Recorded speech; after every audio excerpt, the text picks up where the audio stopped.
How's it going, everybody? And welcome to another edition of the post-game show here on the Colford Report. Here to recap the Bills' 33-27 overtime loss to the Tampa Bay Buccaneers. I'm your host, Clayton Garrett. You can find me on Twitter at TFR. Joining me, as usual, are the two typical suspects. First and foremost, Jeremy Turner Montgomery. Jeremy, how you doing, man? Hey, what's going on, man? How you guys doing? Tough loss today, but we rebound, but we'll talk about it. We got a lot to talk about tonight. Travis, how you doing, man? No, fantastic. Yeah. It was a tough one. You know, the Bills went into halftime. They dug themselves a pretty deep hole in this game coming into halftime at what were they down 24-3, and then coming out outscoring the Patriots 20, or excuse me, oh my goodness, the Buccaneers 21-3 in the second half. It was kind of a story of two halves in this game. Jeremy, what were your overall thoughts coming out of this one? Well, yeah, you just said it. I mean, we got off to a slow start, and anything that we're gonna say about the refs or anything like that, that's gonna negate that because of the slow start. But like I said, the guys did show heart. They came back and they battled. They actually had a chance to win that game in regulation. Could have been a call for Stephon Diggs, a 3rd and 2. I would have liked a better play call than the fade route. I mean the back shoulder fade.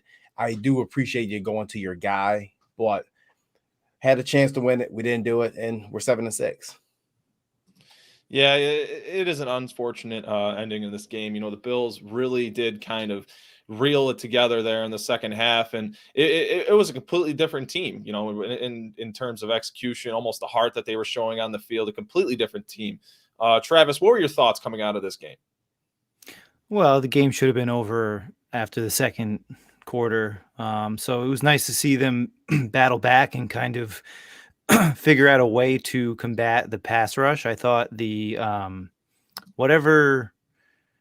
I thought the clock, Josh Allen's internal clock sped up a bit. So we saw a lot of more runs where he wasn't getting his look and he was feeling the pressure. He would go. I like the play calling a bit better in the second half. But as Jeremy mentioned earlier, I mean, when you dig yourself in that hole and you continue to not be able to score touchdowns in crucial moments inside the red zone, that's what's been killing this team all year. I mean, that's the difference between 7-6 and 10-3 right now, being able to score touchdowns in the red zone in crucial moments. Yeah, and you know that kind of alludes to there was a lot of coaching decisions today that a lot of people were questioning through and through. I mean, right from the start of the game, that people that were inactivated, such as Zach Moss. You know, this game, it was quite strange. I felt like it was different. You know, this team, they came off the heels of a loss to the Patriots last week, and you know, we all kind of anticipated this team to look really good, to look like they had a sense of urgency, and that really, the urgency didn't really come into show until the second half. The urgency wasn't you couldn't visibly see it on the field with the players until the second half when they were down in that hole, and they started the second half with the ball. And, you know, that's really where they came away. And if you listen to the post-game press conference by all these players, you know, that was kind of the mentality in the huddle from that point on was the one play at a time. You know, they're not going to come back from a 21-point deficit by trying to force plays or force errant passes into situations where you could just possibly turn it over. You know, one thing that was also stated by these guys through and through is that there's no moral victories, and how, you know, that they did come back. They did show a lot of heart in coming back from the deficit that they had dug themselves in, but that this is a loss one way or another. Right. And, you know, the state this team is in, they're sitting there at 7-6 at the 7th seed of the playoffs currently right now.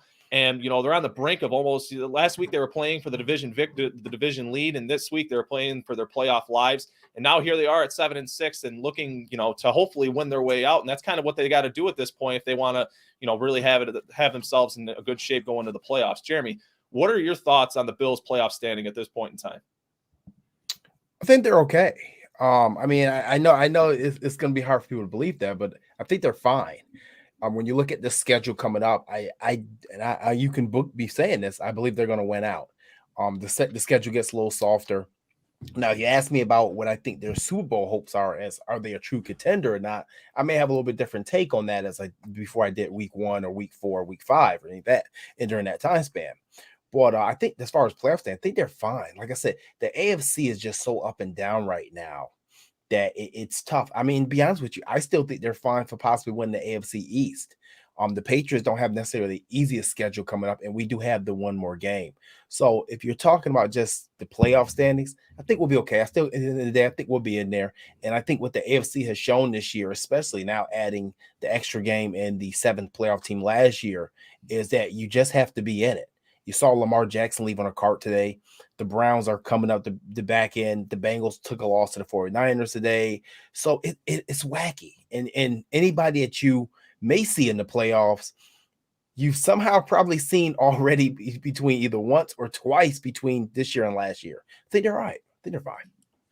Yeah, I guess the one thing that really kind of keeps me optimistic about the AFC standings, and you kind of allude to it too in the way you explained it, is just how hot, how streaky all these teams have been. How hot and cold everyone's been. Everyone has their flaws. Everyone has their ways that they lose games. You know, the Bills aren't innocent of that either, obviously. But you know, in terms of a Super Bowl caliber football team, I was quite pleased with what we saw in the second half today against the Tampa Bay Buccaneers. And the Tampa Bay Buccaneers are a really good football team. I think quite highly of the Buccaneers. But you know, the Bills looking competent, and you know that's something that we expect out of this football team, to be able to be a Super Bowl contender and hang with these teams. You know, it wasn't too long ago that we'd sit on this very same show and talk about how the Bills are one of the best teams in not only AFC but the NFL, and one of the complete teams in the league. And we've seen signs of that today in the second half. Travis, what are your thoughts on the Bills' playoff standing and even their Super Bowl standing at this current point in time? Well, like Jeremy mentioned, I think we'll be all right as far as getting there. Although, you know, the more games we drop, we're in the mix with some of the teams we've lost to, and it really hurts us that a majority of our losses have gone to AFC opponents. So when it comes to tiebreakers, that plays into effect. I think it's a long shot for us to win the division, but my major concern is not necessarily, you know, getting there, and it's more about what we'll be able to do against those teams if and when we get there. We've shown a lack of the ability to man up on defense on those big physical running teams. And as I mentioned earlier, this whole season, we've struggled in the red zone, where last year I felt like, especially early on in the year, we were excellent in the red zone. We had all the answers, and now, you know, like I said, 3 games where we just kind of give the game away. And I'm not thrilled with a lot of the coaching decisions. I think McDermott has gone a little bit more conservative this year. And, you know, things like taking that 3 points in the beginning of the game. I know you play devil's advocate. It made a difference getting us to overtime or putting us in that position. But you figure you're playing Tampa Bay, Tom Brady. They've been on fire at home. Kicking field goals against that team is not going to beat them. So, you know, that's been the story. I think we'll get there. But, you know, we're going to have to defy ways to get around the chinks in our armor. Yeah, and you know, you kind of hit the nail on the head there, Travis, for where I really wanted to go with this conversation in regards to the offense. You know, because I kind of alluded to it at the onset of the show about just the questionable calls for some of the coaching decisions by Sean McDermott. And I want to talk to both of you about this in the state of the Bills offense, because I feel like there's a bit of lack of trust there. I feel like there's a lack of trust that has been there in the past, that, you know, Sean McDermott has had in this offense and in his offensive coordinator and in his quarterback, most certainly. And I feel like there is a bit of trust that he doesn't really have that he has had in the past.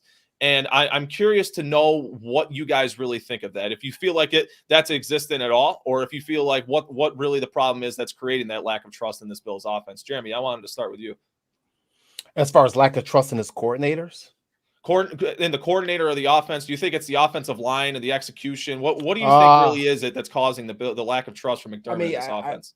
At this point, I think it's a lack of trust in Brian Daboll, and I think that lack of trust has been well earned over the past 3 years. He's shown Brian nothing but constructive criticism when having to give it. He's shown him loyalty, a lot of loyalty, more loyalty than Brian Daboll has ever had in his NFL career as offensive coordinator. But I think that once again, our 3 years in, and we still have a lack of a running game. We've spent money on the left tackle. We spent money on the center. We've spent a high draft pick in Cody Ford. We found Darrell Williams. We spent another high pick on Spencer Brown, and we're still have a lack of running game. Like that stat says it all. The only team in the history of the NFL to finish a half without run by your running back. Yeah, that lack of trust has been well earned. And you can't tell me that we don't run the ball because it's the running backs, because I have no proof of that, because we run the ball at the running backs combined like 7 times a game.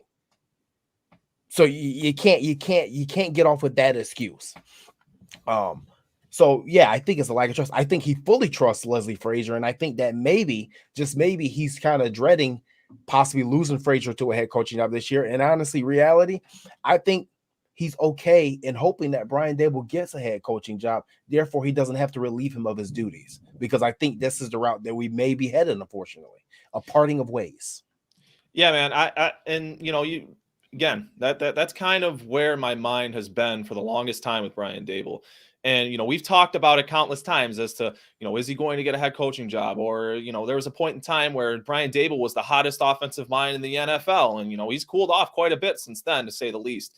And, it has been quite a roller coaster ride with Brian Dable and his tenureship as Bills offensive coordinator. There's been a lot of opinions had through and throughout all of Bills Mafia. There's been a lot of opinions had here on the Colford Report itself by Jeremy and I included in that. And I can't sit here and do anything but agree with what Jeremy said. The lack of running game, watching these defenses pin their ears back with whatever variety of pass rushers that they have right in Josh Allen's face. That's why he's walking out of there in a walking boot today. It has nothing to do with design runs. It has nothing to do with 100 yards rushing. That's what that has to do with is the Bills' lack of running game and the lack of faith that Brian Dable may or may not have in the offensive line, the lack of faith he may or may not have in the running back room. It doesn't really matter at that point, because then we're talking about a $258 million quarterback walking out in a walking boot, when he really today was quite reminiscent of past games where the Bills have been far out talented and the Bills have been far outmanned, and Josh Allen's doing everything he can to put this team on his back to try and win a game, and it was quite reminiscent of games such as that today. Travis, what are your thoughts on the apparent lack of faith in this Bills offense or their coordinator at that? Well, just to piggyback on the Brian Daboll talk, it just blows my mind that this team can go from explosive to inept with, from drive to drive. It doesn't make any sense. I mean, a lot of teams by now, what you're getting, you know what they bring to the table, but it's a tale of two halves where they were virtually unstoppable in the second half, outside of, a few breakdowns towards the end of the game. And then the first half, I mean, you pick up a first down and then you're punting. I mean, we had 5 punts going into the second, we had 4 punts going into the second half. So the Daboll thing is confusing. I'm not going to pretend to have the answer on that, but it's not consistent, and you're not going to win consistently if you don't know what you're going to be offering. As a whole, I mean, it's the lack of trust sums it up to that fourth down fake punt. I mean, the offense was on the field for 15 seconds. They pull them off. They run a fake punt. But it's like, if you're going to run a fake punt, you better know on third down that you're going to run a fake punt. You don't just pull it out of the hat, So it was just bizarre, and it was just it makes McDermott look a little bush league, in my opinion, in those moment to moment coaching decisions, and that has been a knock on him. We thought we kind of saw the end of that last year, but it's rearing its head a little bit this year. And it's just it's so frustrating, because there's a lot of people out there that believe that the real answer for this Bills squad is to fire Sean McDermott and hire Brian Dable as it. yeah. See that, you can't even get it out of my mouth on screen without somebody laughing it off, because it is laughable. Why would we fire Sean McDermott? You see, this is really what I'm trying to lay out for people is the lack of faith in the offense leads to discrepancies in how Sean McDermott is able to coach his football team. Does that make sense? The way he is able to make decisions is dependent on the faith that he has placed in people and trusted people to make those decisions in those situations. If he doesn't have faith in those people, then why is he going to put them in those situations to make the play? It's not a matter of Josh Allen. It's not a matter of the offensive line necessarily. It's a matter of, does Brian have the right play to get out there and get this situation and get up the field? The fake punt was ludicrous. The fake punt was crazy. If you're going to put the team out there to go for it on fourth down, there's no good reason in the book to not have Josh Allen touching the football or do something in that effort to try and get the chains. I'm just crazed by the questioning of Sean McDermott. I understand some of the situations, such as today. Travis had brought it up: the field goal in the first part of the game, choosing to punt on 3rd and 3 or on 4th and 3 later in the game as you were about at your own 40 and pinning them back inside the 10. There was a couple of questionable decisions, but the matter of fact is the Bills were in the position to win the game at the end of the game. The matter of fact is the Bills, they were down 3 possessions when the Buccaneers kicked that field goal to go up 27-10, I believe it was. And the Bills still went out there and executed 3 consecutive drives to put themselves back in a situation to try and win this game and bring it to overtime. And does Brian Daboll deserve credit for that as well? Absolutely. This Bills offense definitely had made adjustments from half to half in order to have that turnaround that they had. So Brian Daboll certainly deserves credit for that. But you cannot afford to sleep for a half in the NFL, let alone when you're facing Super Bowl caliber teams such as the Tampa Bay Buccaneers. And the complaint of having a stagnant offense for periods of time has been a complaint that we've talked about on this show for many years. This offense being capable of stringing 4 quarters together to have 4 quarters of production, and why the Bills find themselves in these holes. It's frustrating. And today it just seemed to be too deep for them to dig themselves out. Well, I guess I asked the question to jump in here is, did Brian Daboll play call and really get us back in this game, or did the Buccaneers get laxed? Because to me, I felt more or less it wasn't the play calling. It was more the fact that the Buccaneers thought they had this game in hand and they got laxed. And we kept coming. Their offense got out of the rhythm. Our defense played with urgency. Our offense played with urgency. And we came back in this ball game with a chance to win at the end.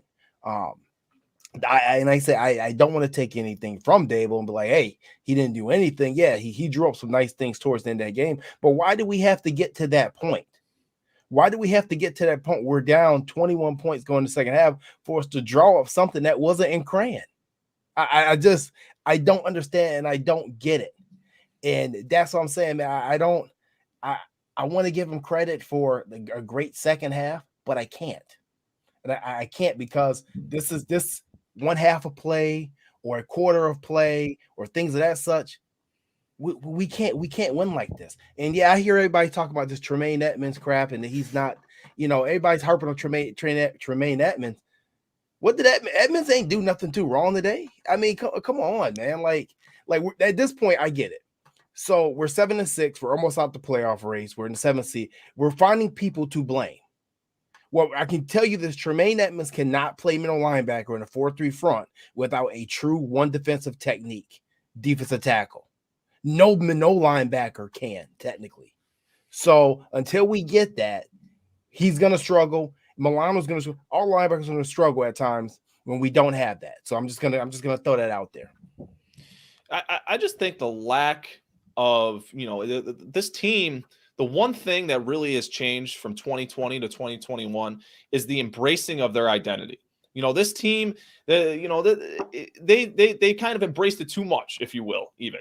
I think that they have gone, throwing the ball 50, 60 times. That's not a sustainable way to win. And before we get any further into the offensive conversation in regards to today, we have to talk about Brian Daboll's the weekly Brian Daboll grade. So in the comments, everybody watching, please give us a grade for Brian Daboll, F through A, as to how you thought he called this game for the Bills offense. And we'll do our same here in our spiel in a moment.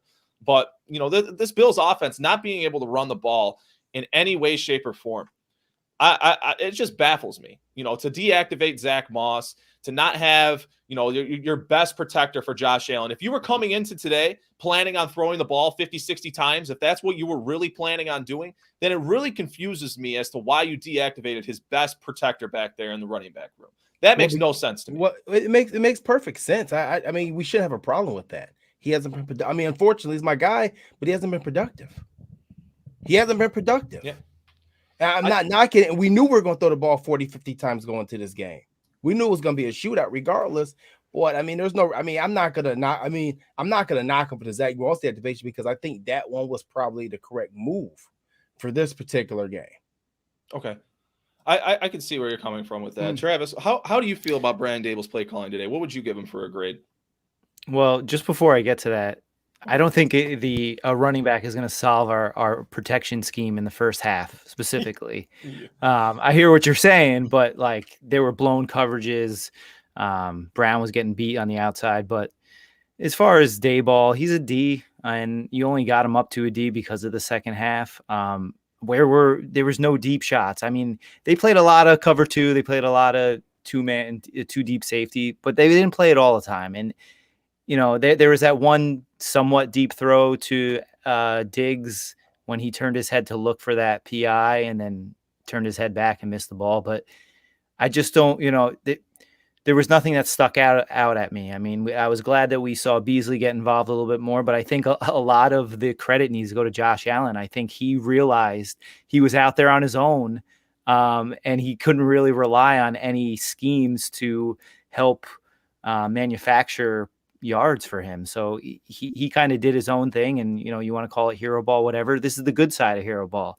Whether Josh running, making those quick reads, adjusting his internal clock. He's got a bummed ankle, bummed toe, and he's still out there running around like he always does. So I think a lot of the credit needs to go to Josh Allen. I think Josh Allen is succeeding in spite of Dable and the scheme. So I'm going to go with a D. I'm not the one who always rips on him, but this whole year, I mean, it's like the bizarro Bills of last year.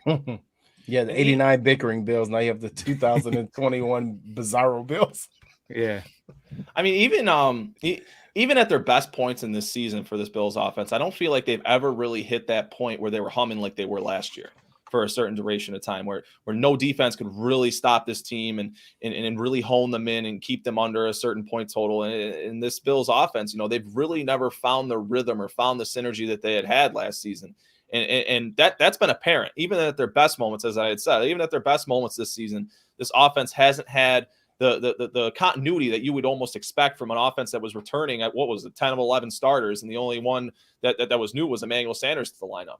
And that's kind of disappointing as to how this offense functions and with the quarterback in place and the receiving core that you have. Jeremy, what would you give for a grade for Brian Dable this week? I give him a C-. And we did put up 27 points. We had a chance to win the game, but once again, 3 opportunities that we didn't score didn't score touchdowns in the red zone. You have to be able to draw some stuff up for the red zone. So 3 opportunities they're blown there. The lack of consistency once again. Devin Singletary, and I've said on this show multiple times, everybody keeps saying we don't have running backs, but once again, Devin Singletary 4 carries, 52 yards, an average of 13 yards a carry today, and 4 carries. That's a problem. That's an issue. And I think that's the Bills' biggest issue. Besides our guard play, because our guard play is a little bit weak. Today, are actually running the ball. We actually could run the ball just fine. Josh had huge holes, and so did Devin. So once again, we didn't find balance. We didn't really get the ball in the Cole Beasley hands second half. We've been struggling inconsistently to get the ball in Emmanuel Sanders' hands all season. I felt like it hasn't been consistent. Although we did drop some nice plays for Dawson Knox today. So it gotta be a C- for me just because we did have the comeback effort and he is a part of that. I'm not the in spite of type of person or trying not to be, but still lack of consistency. Yeah, absolutely. This conversation might be a little premature. It wouldn't necessarily be meant for a post-game show conversation, but I just want to ask both of you and see where your minds are at. If Brian Dable were to be relieved of his duties, who would be the next person to be the Bills' next OC? Do you think it's somebody outside of these doors, outside the doors, or do you think the Bills' next OC lies within? It's Ken Dorsey. Okay. Yeah. It's Ken Dorsey. Okay.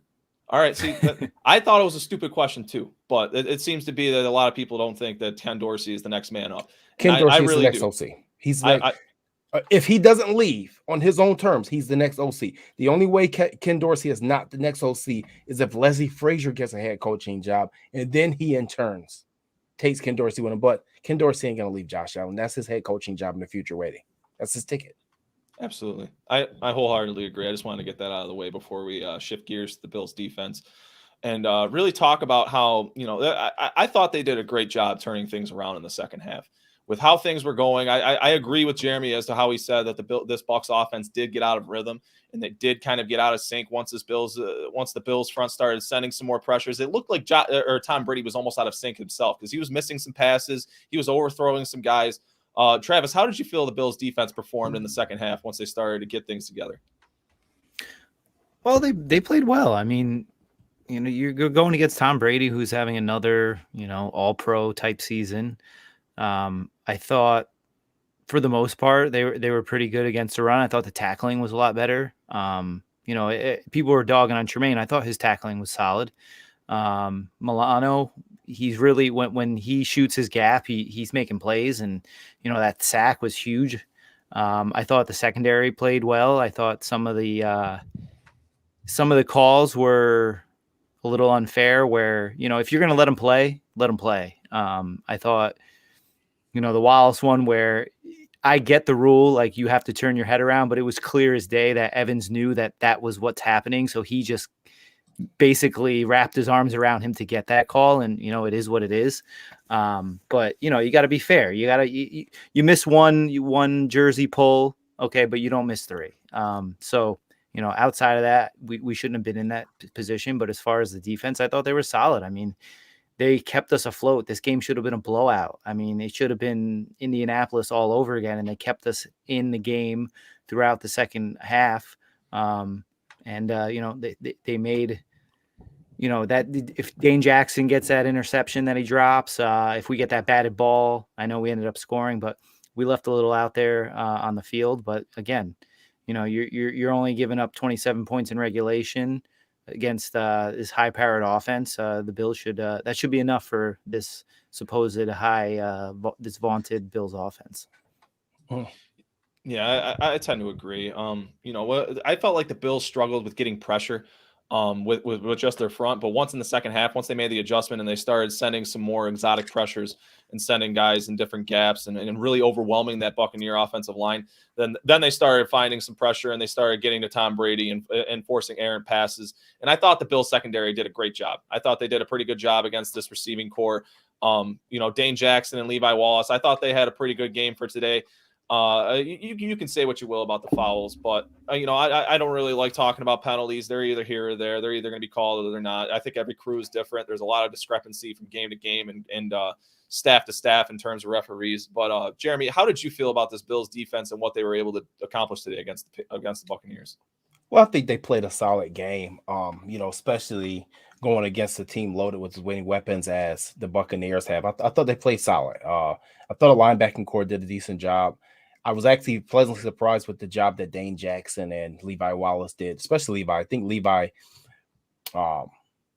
definitely shined a little bit today. I thought he did good. I mean, you knew the Bucs were going to attack us across the middle. That's what Brady has always done to multiple teams. He was going to use the middle of the field. And I think he used Godwin on a lot of those crossing routes and things of that such. And obviously Gronk still making Gronk-type plays. But I thought overall the defense did all right. Obviously, like I said, slow start. But it has to be, at some point, it has to be demoralizing to a defense when this team is 7-6, and I can count 3 solid defensive performances that this offense has blown this year. Pittsburgh, Jacksonville, and what was the third game I was thinking? And last week in New England, and against the Patriots.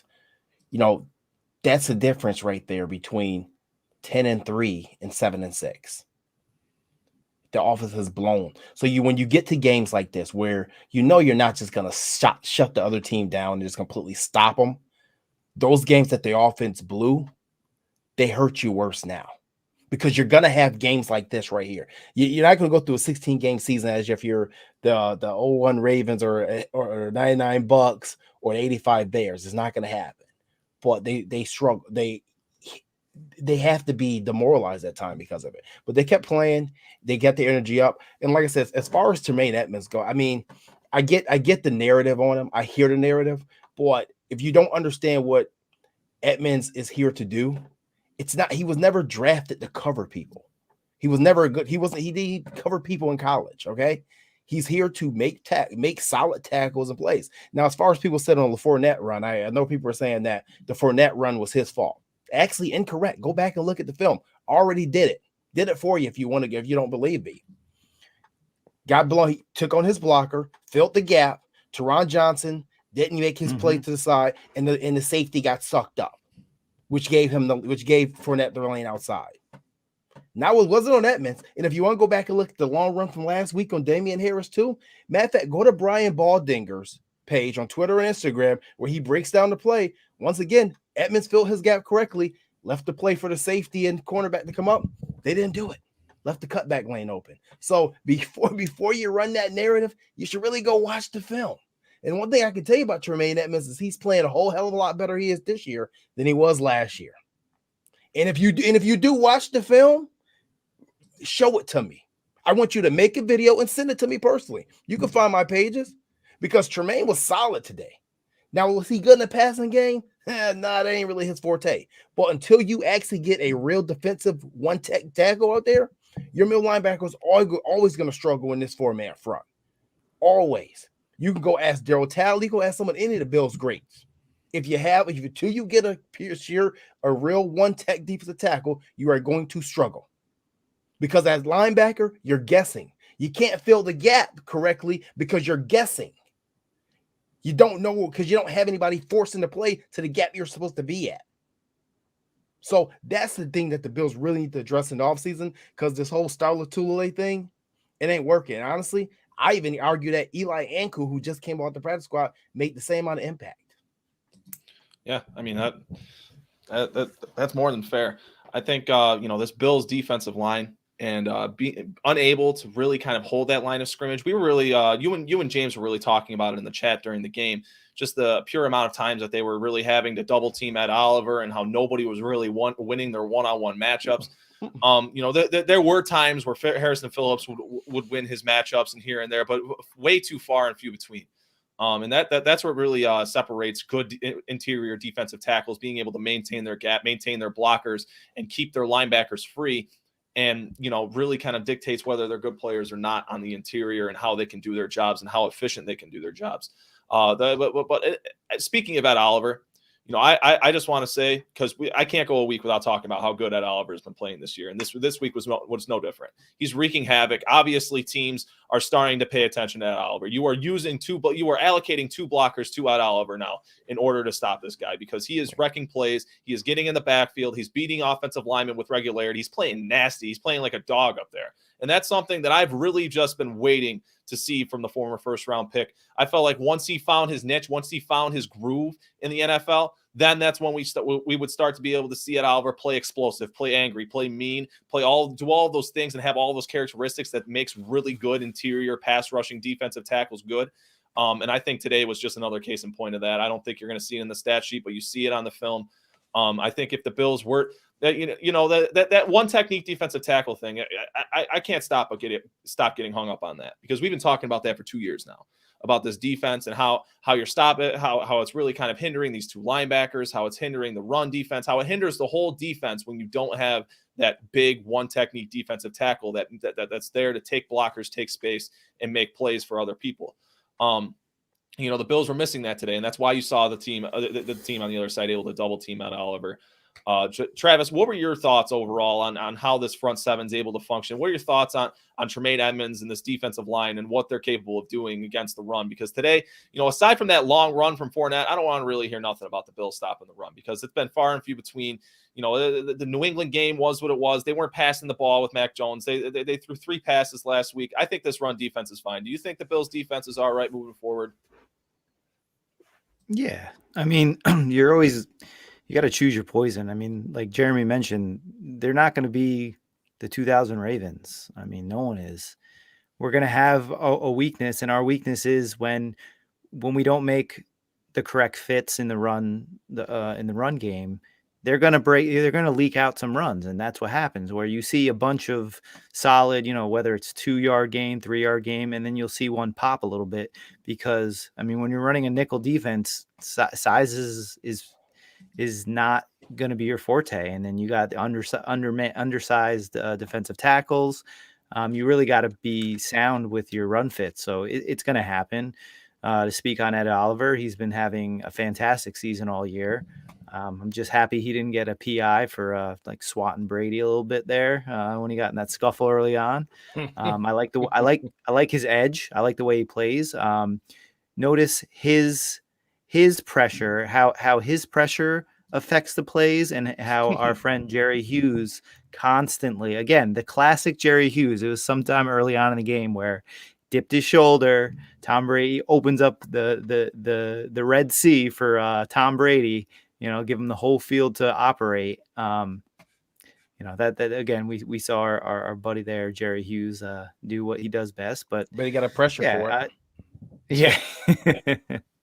But yeah, the Edmonds, I love how you said that, brought up last year, because it's night and day. And, if you thought he was bad last year, you probably didn't think he was supposed to be in the league the way Edmonds played last year. Right. He's there. He's that, you go to a baseball game, you get a cheap ticket, and it's the obstructed view. That's him. He's in the middle of the field obstructing the quarterback's views. And again, if he has the DeForest Buckner in front of him, is he going to make big time plays? Maybe, but we don't have that threat in front of him to take guys off him. So the front seven's fine. The defense is great. It's not the issue. It hasn't been the issue. I mean, Indianapolis game aside, the offense and the lack of scoring in the red zone has been our problem. Right. Absolutely. I'm glad you said Indianapolis, because really, when you think about this run defense, that's really the only game we got gouged on. That's it. That's it. That's the only game we got gouged on. Even New England last week, if you take out Damian Harris's 64-yard carry, everything else is I think it was 3.4 yards to carry. All rest of the 46 runs, including quarterback sneaks. Where's the run defense a problem at? Now, yeah, if you're going to say, hey, give up these long scores could be a problem, I get that. But they can't play great all year. They cannot pull this offense up all year. Like I said, we blew out 3 games, So we blew 3 games that the defense played great in. And that's why we're in this point. And this is why some people are hitting the panic button. That's what it is. Yeah. I really don't want to move past the defensive line conversation without talking about these defensive ends, and talking about the rotation, and talking about just the lack of identity. The players such as Jerry Hughes, and Mario Addison isn't really there to be that guy anymore. He's really there for the tutelage and the knowledge, and showing guys such as Gregory Rousseau and AJ Epinesa the ropes. But I mean, at this point, I really don't understand why those two have such a heavy percentage in the defensive line rotation as they do, when guys such as Gregory Rousseau and such as AJ Epinesa should be getting more, and even Boogie Basham, who was inactivated today in favor of F.A. Obata.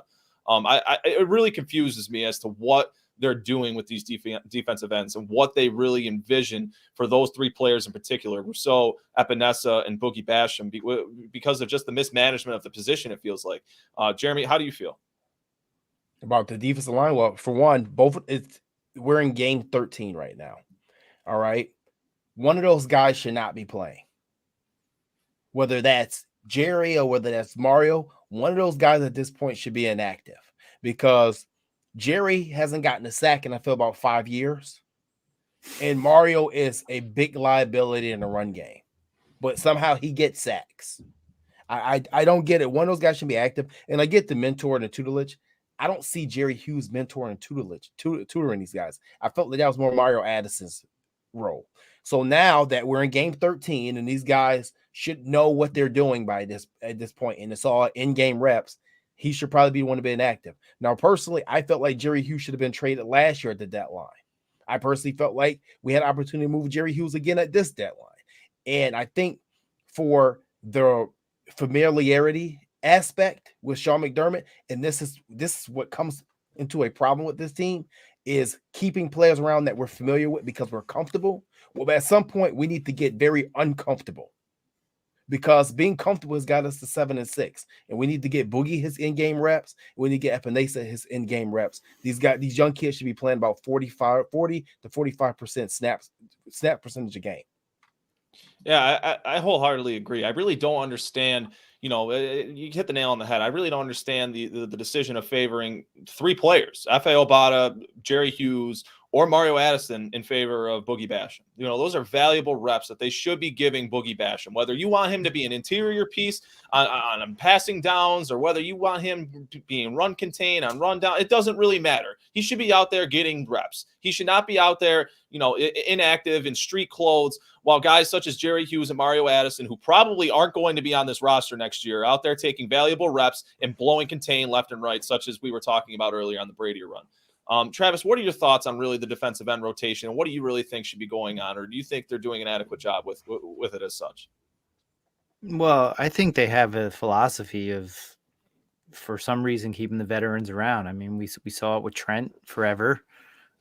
He really had no business playing. And, he'd play the Jets at the end of the year and get his 2 sacks and, have a good game against Baltimore every now and then. But yeah, I mean, Jeremy, I have ever since the draft, I have week in and week out, I've aligned myself. I was very neutral in the Jerry Hughes situation, but by now I'm full blown.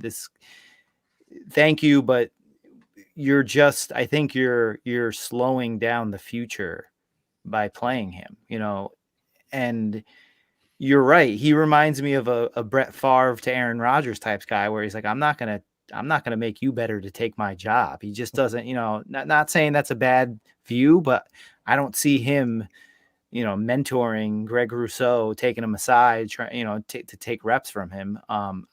Again, there's a lot of money tied up, but that we've seen money sit on the bench inactive, and we've seen draft picks inactive. So I understand the AJ Epinesa, the lack of trust in him, because I think he was exposed a lot in the run game versus the Patriots, where they ran that toss crack multiple times, and this guy's still getting caught inside. So I understand, he hasn't really taken that step, but Boogie Basham, there's no reason for him to be inactive. Again, F.A. Obata, great guy to have on have inactive and be able to step up and fill multiple roles if you have injuries. But the fact is everyone on the outside has been healthy. So it just doesn't make sense. Maybe something's happening in practice, but he hasn't looked lost on the field when he's had the opportunity. And I think Greg Rousseau should be the guy that's out there, 60% of the time. He should be the mainstay on that defensive end, because as little of a flash have we seen from him, he's been solid in all aspects. He's been someone where we can rely on him in the run and the pass, not allowing guys to get outside him. And then we have guys like Jerry Hughes who are just, it seems like he's playing me ball, where he's just trying to do that same old trick of getting the outside. And when you fail, it hurts your defense a lot more than one would think. And I want to touch on Travis's point about Epinesa getting caught by the crackback multiple times versus the Patriots and getting exposed. You're 110% correct. He got exposed like 3 different times on that same play. But then I beg the question is he getting exposed because he's technically almost damn near a rookie? Because you left him inactive all last season. And if he's getting exposed for that reason, then you're doing the same thing to Boogie Basham. Because I'm going to next offseason and into next season, expecting Mario Addison, Star Lotulelei, Jerry Hughes not to be here. So you're going to be relying on Rousseau, Basham, and Epinesa to take those roles, and you're rotating all of these guys. So where's the reps? Where are you going to get those reps from? You can't replace those. And I can understand if you got to this point in the season where it's crunch time, and then you wanted to put the veterans back in and say, hey, I'm going to go what I'm more comfortable with. But at the end of the day, you didn't even put them in the reps in the first part of the season. So where's the reps coming from? You can't get those back. McDermott says every offseason, and actually the pandemic offseason, he was quoted 1,000 times saying, we missed 500 reps. What about the in-game reps? Because you're missing those now. Yeah, I think absolutely. And, Travis kind of alluded to it when he said we've seen money sit on the bench. And, this is what I really want to talk to both of you guys about, because it really does bother me when you have a player that you've invested $7 million in Vernon Butler. And then you have 2 second-round picks that you've drafted, Boogie Basham and Cody Ford, on the inactive list. I'm not questioning as to why those players are inactivated necessarily, because Cody Ford's a liability. So is Vernon Butler. Those two are pretty much equals on their opposite sides of the trench. But obviously, we just talked about how we feel about Boogie Basham being inactivated, and I don't think any of us here think that he should have been. But when you have 2 second-round picks and millions of dollars sitting on the bench, that's that's assets. That's allocation that could have been allocated elsewhere. That could have given you another offensive lineman if you didn't draft a bust in rookie and Cody Ford, or if you activated Boogie Basham. Those are players and certain assets this team has invested themselves into that should be out there contributing to this team. Players such as Vernon Butler, $7 million, that can go a long way for a lot of different players. $7 million for an interior defensive lineman, that's a lot of money for typical people, but that's nothing to sneeze at for defensive tackles either that are middle of the road rotational pieces. That's a good sum of money in the NFL, and he's inactivated because he's a bum. He is not a good football player out there, and he has been a liability every single time he has been put in those positions. And that's really where I have to beg to ask the question of what are those decisions really? Because those are the kind of things that hurt this football team. I think those are the kind of things, choosing to activate F.A. Obata in favor of Boogie Basham. Those are the kind of things that, in my opinion, hurt the football team and really kind of hurt what this team does in an effort to become better in the offseason. When you draft players like Boogie Basham in the second round, and even AJ Epinesa last year, and I think Jeremy did an incredible job elaborating to that as to how far that goes for seasons on end, because you don't have those in-game reps and how valuable those are between those white lines. They're invaluable.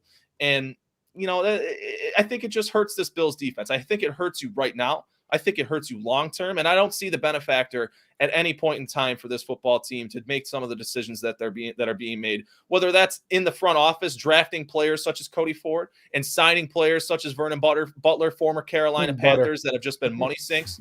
Vernon Butter. You got that right. Butter. Parquet. Soft. Yeah, butter. Yeah. So it's baffling to me, and it's confusing, and it's frustrating with this team. And I think I agree a lot with what Jeremy said earlier. With this team's at 7-6, and a lot of people are really looking to point the finger at somebody. And I think there's a culmination of reasons as to why the Bills have gotten to where they are at this point. But I don't think that. To say the least, I think this team can rebound. I think this team has this table set up for them so that they can make a run and at least get into the playoffs. And then at that point, like Jeremy said at the onset of the show, it's really anybody's game at that point. You can make things happen for yourself in the playoffs. I'm not saying miracles can happen, but this football team is a good football team, and they have the things that they need to execute and beat teams on given weeks.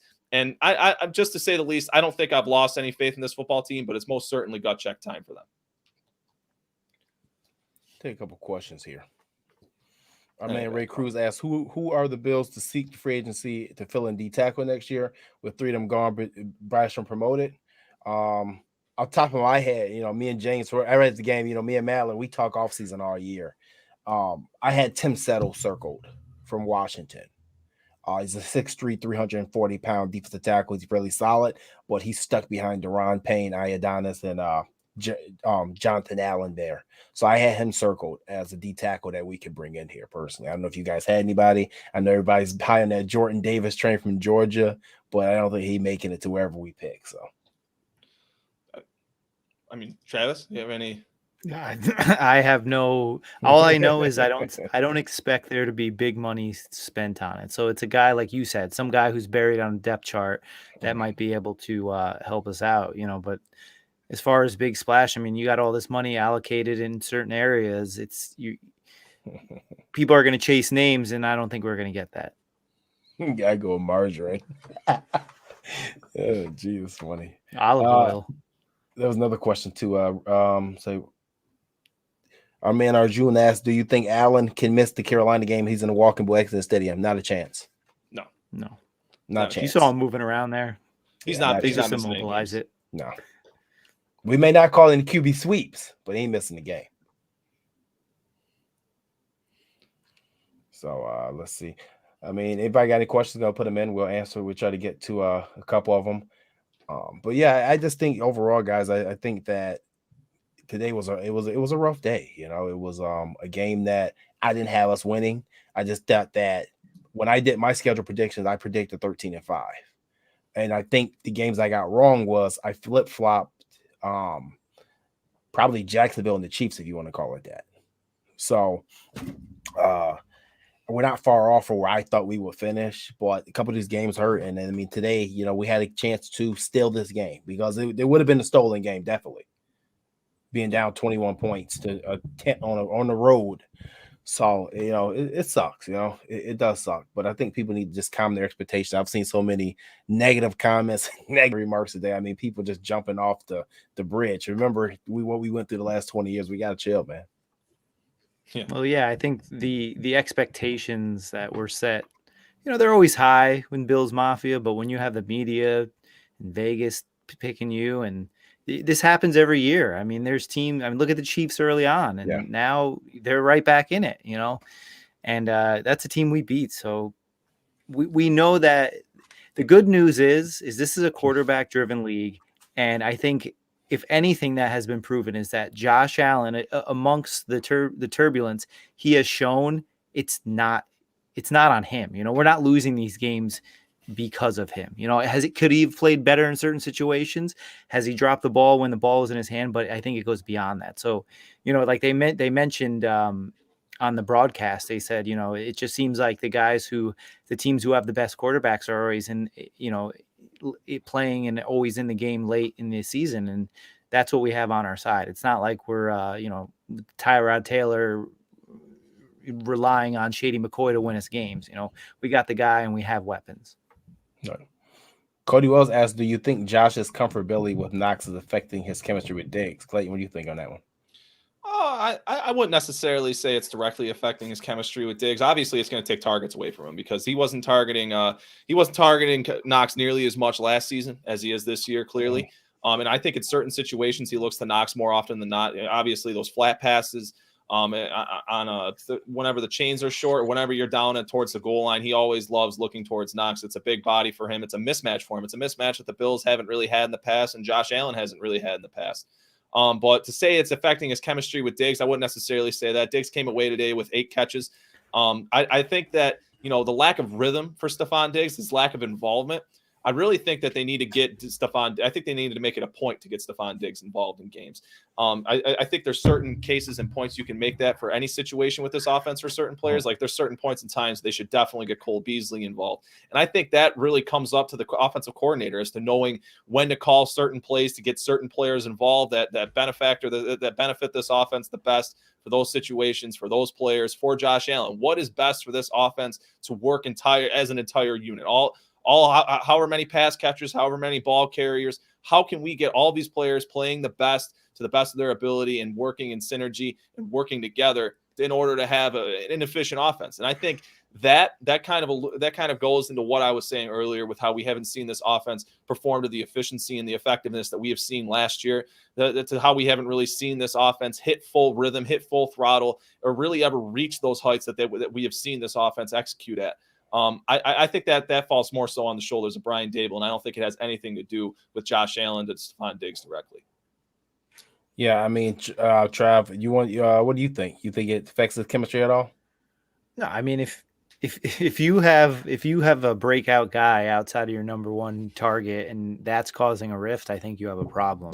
I mean, just look at Tampa. They got targets everywhere, and I know Tom Brady is the greatest to ever do it, but I mean, no, I think Clayton is onto something where you have to manufacture him targets when you are stuck in the rut. He's a guy who can revitalize this offense, and whether it is a RPO quick screen, even just doing a RPO quick slant, or doing like a tunnel wide receiver screen, stuff like that, just getting him the ball, because he is the energy behind that offense. He's a spark. When he gets up and he flexes, you could tell it means a lot to him. And I don't think it's about him. I think it's about the team being successful. So, I think, I mean, he led the team in catches, I believe. So, I don't think Knox is doing anything to hamper that. I think he had 13 targets today too. So no, I don't think it affects his chemistry at all. I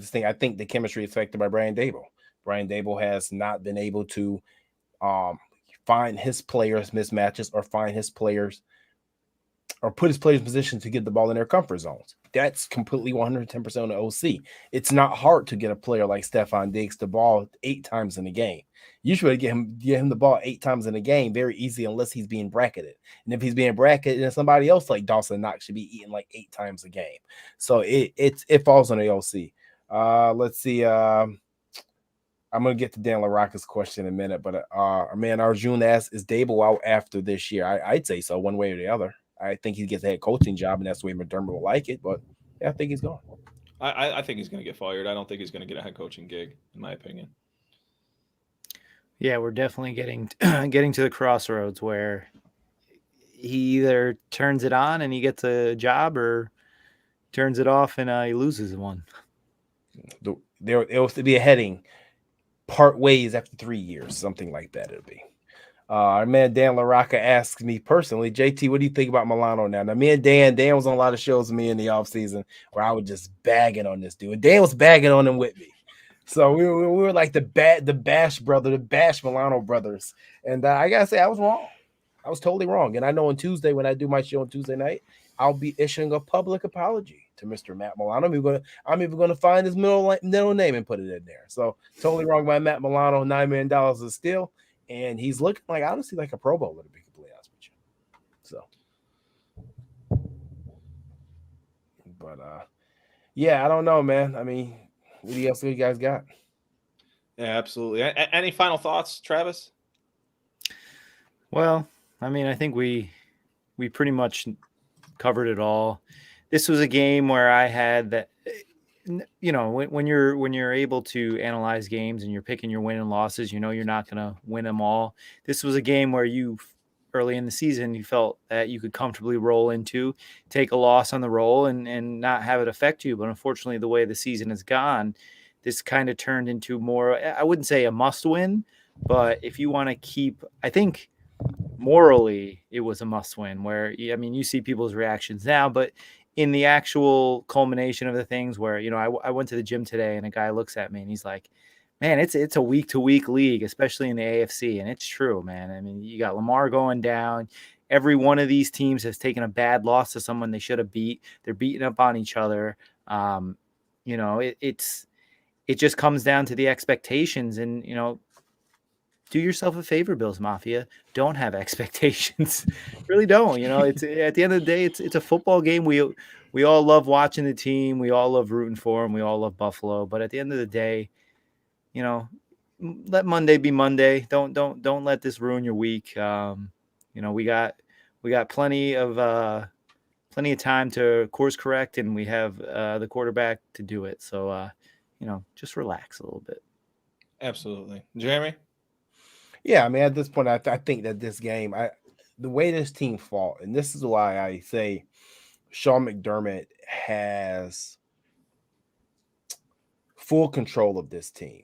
He has their ears, he has their eyes, he has their hearts. They play for him. They're never going to quit playing for him. We've seen other situations just like Buffalo this year where teams have completely went off the rails. There's infighting, everything like that. Today, these guys got put in a rut, and they weren't looking at pointing fingers at each other. They found a way to come back, and they almost found a way to win the game. And I think that's indicative of their coach. And that's one reason I love Sean McDermott. Like I said, Clayton, me and you, we got to meet that man personally and talk a couple minutes with him. And just talking to him, you can just tell how genuine of a person he is, how genuinely interested he is in other people, just how genuinely interested he is in having his team love one another and be part of the community and things that such. We have a few holes that we have to fill. We have a few things that we have to fix in this offseason. And there's some flaws on this team that may stop us from getting to the Super Bowl this year. But I think that with his press conference last week, he knows that. Brandon Beans knows that. And one thing we know about these guys, they're not going to rest. I think they're going to get uncomfortable this offseason. And if you guys were watching earlier on that show, when I say about comfortability and being familiar with people and have that comfort zone, they're going to come out of that. They're going to do some things that you ain't seen before in this offseason. And I'm not throwing the towel for this season yet because the AFC's wide open, but I'm just speaking on that right now. But no, I think that this comeback is going to propel the team. I think this is going to set the offense straight. I think we're going to win out. I literally think we're going to win out. And you can book me for saying that, but I do believe that. Yeah, I think just going off of what you said about the uncomfortability, I think the line we're going to hear in the press is going to be a lot of hard, honest conversations being had in the locker rooms towards the end of the season. I think that's going to be really the mantra that they're going to say come towards the end of the season. Whether that's in the playoffs, it will be in the playoffs at some point. Whether that if they were to end the season without winning a Super Bowl, I feel like that's kind of going to be the mantra that they're going to have. But this doesn't really have anything to do with the game. Doesn't have anything to do with the ensuing games. It doesn't even hardly have anything to do with the Bills locker room. But the one thing that's really on my mind in regards to this football team is, Jeremy kind of alluded to it with how genuine and how good of a person Sean McDermott is. And, that goes through and through in that Bills locker room. And I don't want that to be misinterpreted or lost at any certain point in time, but for any reason. That locker room is full of a lot of really good people that really care about the community, that love what they do. And, they're really good guys, and they're a really good football team to say the least. And the one thing I really hate to see is anytime the Bills Mafia really kind of lose sight of how good of human beings that the Bills really do have in this locker room, how good of people these guys really are, how the camaraderie that they have, all of the sort of things. And they really kind of take frustrations out when the Bills lose on the football players, whether that's tagging them on Twitter, or that's messaging them anywhere. It's just ludicrous. It's idiocy. It makes no sense to ever kind of target any football player that plays for opposing your favorite team or your favorite team's opposing team. It makes no sense to ever kind of really go out of your way to try and ruin their day because of a game. At the end of the day, this is a game, and they're all just doing a job playing a football game. And there's no reason to really kind of get hyperbolic and extensive with these kind of threats or mean, nasty remarks that you have to say to them. It's ridiculous, man. And I really hate seeing those kind of things. I really hate seeing Bills fans handle themselves that way. And that's kind of where I'm at. I really feel like people need to chill out. Whether the Bills make the playoffs, lose the playoffs, win the Super Bowl, lose the Super Bowl, it doesn't really matter. There's no reason to ever treat these guys the way some people feel like they're within bounds to treat them after the Bills lose a football game. And it is just a game, guys. And I just want to remind Bills Mafia that, hey, it's not the end of the world. The Bills are going to play a football game next week. The sun's going to rise tomorrow. Everyone's going to carry on about their lives. And, we're not a part of that locker room. It's not us who lost a football game. It is just a game. And there's no reason to target these guys personally for every reason or any reason whatsoever. Yeah. But with that being said, guys, it was a tough week. It was a tough game to watch, a fun game to watch, but, a tough loss for the Bills. We'll be right back at it again next week. Same place, same time, same crew. I'm excited. Be sure to follow these guys. You can find their handles on Twitter and see everything they have coming up and going on this upcoming week at their handles below in the description below. You can find both of these guys' Twitter pages. They'll keep you up to date. Be sure to follow the Cold Front Report on Twitter, Instagram, and subscribe. What's so funny, Jeremy? Nothing, Travis. It's something Travis put in front. Okay, I got you. I like to keep secrets, but I can't put that out. It's funny. Be sure to follow us on Twitter, Instagram, and subscribe on YouTube. Like our Facebook page. You can find links to all of those pages in the description below. Thank you all for watching. Stay safe, stay healthy, and most of all,